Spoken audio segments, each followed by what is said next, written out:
On today's show, we're going to talk about the best ways to gift money to your children, grandchildren, and even charities. With Thanksgiving and Christmas right around the corner, this is the season of giving. And here's the bonus: many of these strategies not only bless others, they may also help with your tax planning before year end. Welcome to another episode of the Simply Retirement Podcast, where we want to empower and educate women to live your retirement on your terms. I'm your host, Eric Blake, practicing retirement planner with over 25 years of experience, founder of Blake Wealth Management, and I would not be the man I am today without the women in my life. Back on episode 61, we talked about the science of happier spending. And one of the top ways that we found people find the most joy is actually spending on others. Today, we're going to take that idea just a step further, and we're going to walk through 7 ways to give. And these are going to be strategies that you can put into action before the end of the year. Joining me once again is Wendy McConnell. Wendy, how are you? I'm good. How are you doing? I'm well. Getting excited about, we actually found out that my daughter, granddaughter, her husband are going to be coming in for the holiday for Christmas. So it's the first time in a couple of years, with the baby being now being almost 2. Wow. So we're very excited about that. So we always enjoy the holidays, but our kids have always loved being at home. So Yeah. we still call it home, even though my daughter's in the Austin area. Yeah. And now you get to see Christmas through their eyes, right? So Yes. I had a niece that I used to go over and watch her open, and it's like all magic. It's magical all over again. Yeah. Well, and again, with my granddaughter now, just kind of getting really grasping things. It seems like every single week she's saying, 100 more words than she was the week before. Oh, So it's crazy. So by the time they're actually here, we're going to be, it's going to be amazing to see. So I'm excited about that. can't wait for you. Absolutely. So the reason for this episode, many of the women we work with are very generous just by nature. And back on episode 75, where we walk through our year-end tax planning checklist, we talked about some numbers, some strategies to finish the year strong from a tax perspective. And a number of those items on that checklist were around giving and donations and things along those lines. But I really wanted to get into this topic deeper with, the heart of this, it really is many of our clients is just the impact they can deliver, that they can have on their families, on the organizations they care about. And so I wanted to go deeper into this because, again, just the nature of the time of year, this is a time when people are thinking about giving and making donations and impacting others around them. So I wanted to talk about these 7 ways that people can do that. That women can do this in an effective way, in a way that gives them joy, and again, just helps them meet some of these internal needs that they may have. If you can get a little bit of benefit out of it, all the better. Yes, again, we don't necessarily do these things for tax purposes, but if there's a tax benefit, we don't want to miss out. That's for sure. Bonus. That's right. Now, I do have one before we get into today's topic. I do have one quick listener question I wanted to touch on.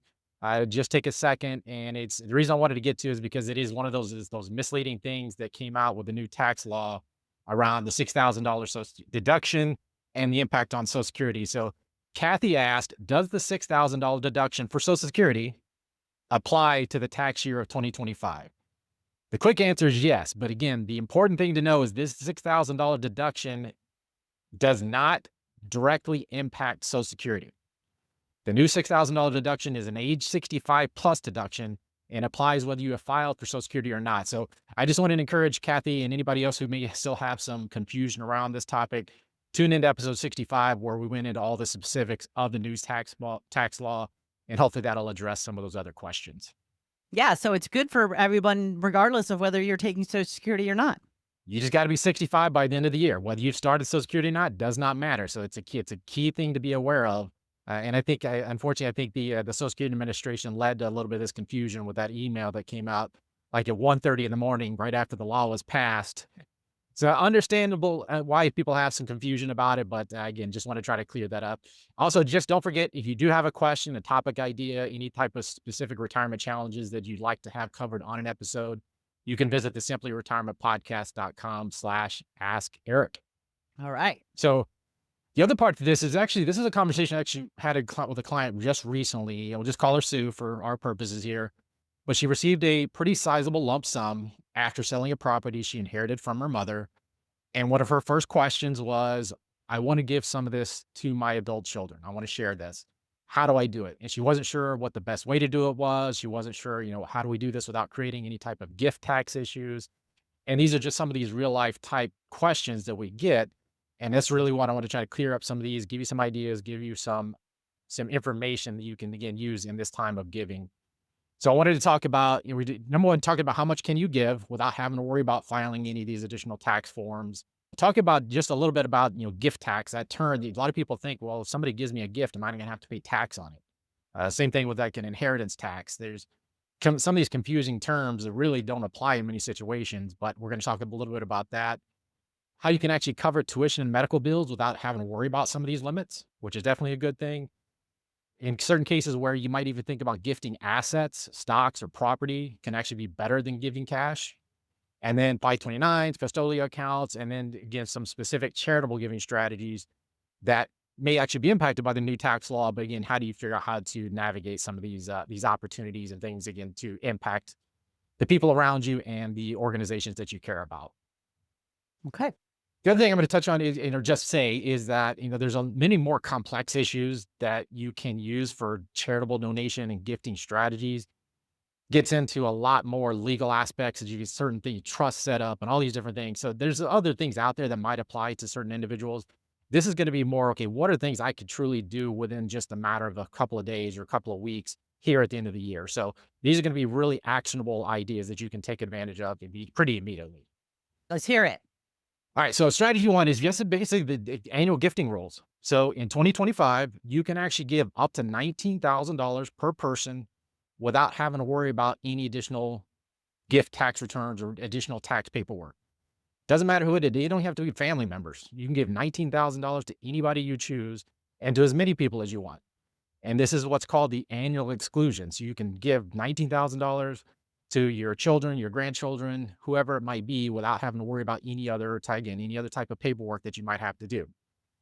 And this is where a lot of that confusion comes in around, well, what if I gift somebody, are they going to have to pay taxes on it? If I receive a gift, am I going to have to pay tax on that? So where this $19,000 comes in is a confusion around, again, this gift tax, and it's actually going to impact the giver, not the receiver. If Okay. that makes sense. So what actually happens is each individual has a $15 million exclusion, lifetime exclusion for estate tax purposes. That's a pretty big number, right? So not many people actually get impacted by it. But the way this actually, when you hear the term gift tax, what actually happens is if I give more than $19,000 to a specific individual, I'm just going to make the math easy and just say I gave $20,000 to somebody. Well, that extra $1,000 just reduces my lifetime exclusion. So if my $15 million gets reduced by $1,000. Okay. So technically, it increases the chances that I might owe estate taxes when I pass away. But that's when you hear that term gift tax, that's in most cases, almost every case, that's what they're talking about. All right. So if I do go above that 19,000, I've got to fill out IRS form 709 that says, yes, I gave more than $19,000 to this person. And now my lifetime exclusion might get reduced a little bit. All right. I got Right. it. So in most cases, you're not having to pay tax on a gift, and not directly because of a gift. So again, very few families get impacted by this. But I would also say if you do, if you think you might be in that area, that ballpark where you might get impacted by this, talk to your tax advisor, talk to your estate planning attorney to make sure you understand specifically how it can impact you. Okay. But that's where, again, many people get confused by this gift tax or inheritance tax. And the only time you might get impacted by, taxes is if you're inheriting assets in certain cases. If I inherit an IRA, I'm probably going to have to pay taxes. I take money out of that. And we talked very specifically about that in episode 52. So if that's something that you're worried about, I would definitely go back and take a listen to that episode. Now, there is going to be situations where there could be tax implications for receiving a gift. And I'm going to talk about that in our next strategy. And that is strategy two, where somebody might think about gifting assets to a family member or to a charity where you can still gift up to $19,000. But if let's say I've got an appreciated stock, a stock that's growing in value, and I'm in a higher tax bracket than maybe my child or my grandchild, where I could gift $19,000 of that stock or mutual fund or real estate, anything that you might think about that's appreciated and has a taxable gain. Well, if I'm in a higher tax bracket than the person I'm giving it to, you could gift that asset to them and allow them to sell it at a lower tax rate. Okay. Right. So from a tax perspective, there's some tax advantages to you by doing that. You still give them $19,000 in value.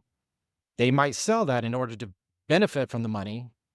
and it might be taxed, but hopefully in most cases, this would apply where and they're in a lower tax bracket than you are. So they get to keep more of the money. Okay. Now, you could also do the same exact thing for donating to charity. Now, again, when we're talking about charity, that $19,000 doesn't apply. So that $19,000 is only if I'm giving money to a person, to an individual. I can gift appreciated assets to a charity as well and benefit from the tax deductions that might be available to me, again, based on my specific situation. But because it's a charity, same thing. They don't have to pay any tax on that money either at all. Because actually charities don't have a tax rate, quote unquote. So if I have a highly appreciated stock and I have a charity that's important to me, I could gift stock to that charity, allow them to distribute it. Again, it gets it out of my estate, and I don't have to pay tax on the gains if I were to just sell it. Okay. So that's strategy two. Then we get into some interesting ideas around education or giving money directly to an institution on behalf of a child or a grandchild, where you can actually pay the tuition or even maybe like medical bills directly to the provider. There's no limit. So that $19,000 doesn't apply. So if I wanted to write a tuition check for my grandchild, because that's something that's important to me, I could write that check directly to the institution to cover the cost of the tuition. And it doesn't impact that $19,000 limit. So no gift tax returns, none of that extra stuff in order to still provide that benefit to the grandchild. Okay. So a very interesting strategy again. And again, where we got these situations where so many people are struggling with medical bills and all these different issues that we may have. That's another opportunity where you could pay that medical bill directly to that institute, the hospital or the doctor, whatever it might be. And again, it doesn't apply to your limits by giving the money directly to that individual and then having them turn around and pay that medical bill or that tuition bill. Okay. So many, many, many years ago, when my father was writing a check to the university that I attended, he was getting tax benefits from that. You're not necessarily getting tax benefits. What it is allowing him to benefit you more than what he could if he gave the money directly to you. Okay. There's a higher benefit. So let's say we'll pull you back, you're in college today, right? And your tuition check is $25,000. Okay. To give you the money directly, he wouldn't be able to do any more than the $19,000 without having to file that gift tax return. Okay. Instead, he writes a check to XYZ University or XYZ College for the full tuition amount in order to cover your tuition, but he's not giving it directly to you. It's going directly to him, to the institution, so he doesn't have to worry about filing that gift tax return. And he can still give me an additional $19,000. If he chooses to, yeah, he could still give you the $19,000. So you I don't know why he didn't do that. But that's exactly right. And that's where, again, when you're talking about your giving strategy and the things that are important to you, what's the most effective way of going about doing it? And that's where we start looking at some of these different strategies, whether it's, again, paying directly to the institution versus giving directly to the individual. And again, it comes down to what the purpose is. What were they going to do with the money? Were they going to pay tuition, or are you giving them money so they can put a down payment on a house? Those types of things. Gotcha. Then so actually that's one way of helping with college costs. And we know those have been skyrocketing for the last several years. And that's a challenge that many people face, and going into getting student loan debt built up and all those things. So one option would be to say, hey, I'm just going to pay your tuition directly to the institution. But then we can also think about strategy 4, which is setting up education accounts. That's another way to go about it. So we have 529 plans, which is a great vehicle. You have what are called custodial accounts, UTMAs, UGMAs, depending on the state. A little bit less restrictive as to how the money gets used. But there's also less flexibility in that the child eventually, the money, once they're either 18 or 21, again, depending on your specific state, the money becomes theirs. So that can be a little bit tricky. Whereas 529s, you control the asset. You can use that money for qualified education expenses, which has expanded quite a bit now with some of the recent tax laws. So you don't want to, again, understand what your options are with 529 accounts. And then we also have now these new Trump accounts for children born in 2025 through 2028. You get an initial $1,000, what they're calling a seed deposit, into that account from behalf of that child. And you can actually contribute up to $5,000 per year through the age of 18. Okay. So again, just some of these ideas that depending on how much you're wanting to give and what your purpose is for giving, you just want to understand what your options are. Now, one really cool thing about 529s, and this has actually been the case for several years, is We still have to be aware of this $19,000 limit for 2025, and that number changes it typically every year. So it might for 2026, it might go up to 20,000. So you have to know your limit every single year. But for 2025, it's $19,000. But with 529s, you can actually do a lump sum of up to 5 years of that amount. And it still counts as a gift, but covering the next 5 years. So you could do up to $95,000 into a 529 account in 2025. And it basically is considered a gift over the next 5 years. All right. I like that. Yeah. So yeah. So in 529s, again, always a great vehicle. And you want to understand what your purpose is because there's always been that limitation around college education. Again, the use of the 529s has expanded greatly recently, whether that's for paying off student loans or it's for school prior to college. So there's a lot more flexibility with 529s these days. So again, you understand what your objective is and how you want to utilize those assets. All right. All right. So now let's talk about some of the gifts to charities. And this is where we start talking about just saying, okay, I'm just writing a check. And that could be cash, it could be clothing, it could be any number of things. And you do get a potential tax benefit, again, depending on the circumstances, your specific circumstances, and whether you're going to receive a tax benefit. So charitable donations are tax deductible, but as an itemized deduction. Now, one of the things that happened in 2017 with the Tax Cuts and Jobs Act, basically there's only about 10% of people who were itemizing at that time. So many people, you might write a $2,000 check to the SPCA or to any charity that was important to you.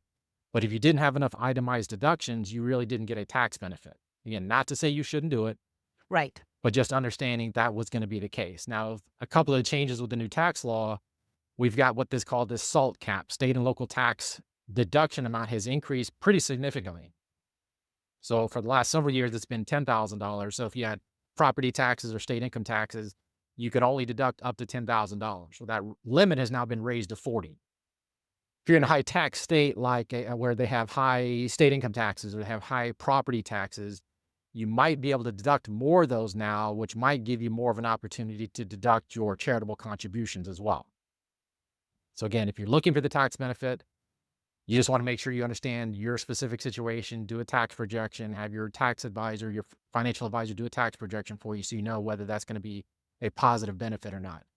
Now, in 2026, there's another interesting provision with the new tax law.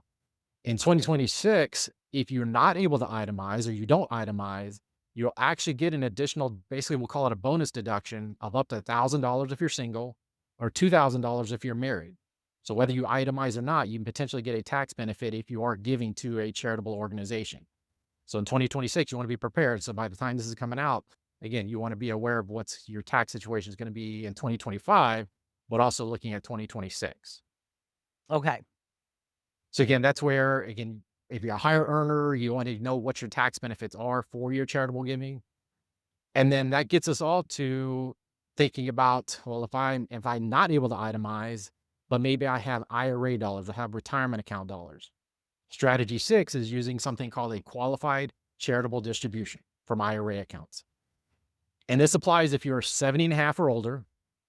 You can give money directly from your IRA to the charity. And that's the big key. It has to go directly from your IRA to the charity. You don't want to take a distribution from your IRA and deposit it and then send it to the charity.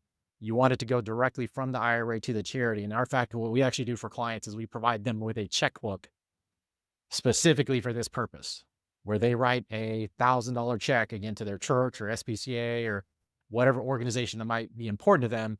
They write a check that goes directly from the IRA to the charitable institution. Okay. What the benefit to this is it reduces what my taxable portion of my required distribution is for that particular year. So I always try to make a relatively easy example and say, let's say my required distribution for the year is $10,000. Well, if I write up to let's say I do 5,000, I could do as much as 10. I could do the entire amount. Let's say I just do $5,000. I write $5,000 to my church or to my favorite charity. Of the $10,000 that would have been taxable otherwise, if I send $5,000 to the charitable organization, $5,000 still counts for my required distribution as part of it, but I don't have to pay tax on that $5,000, right?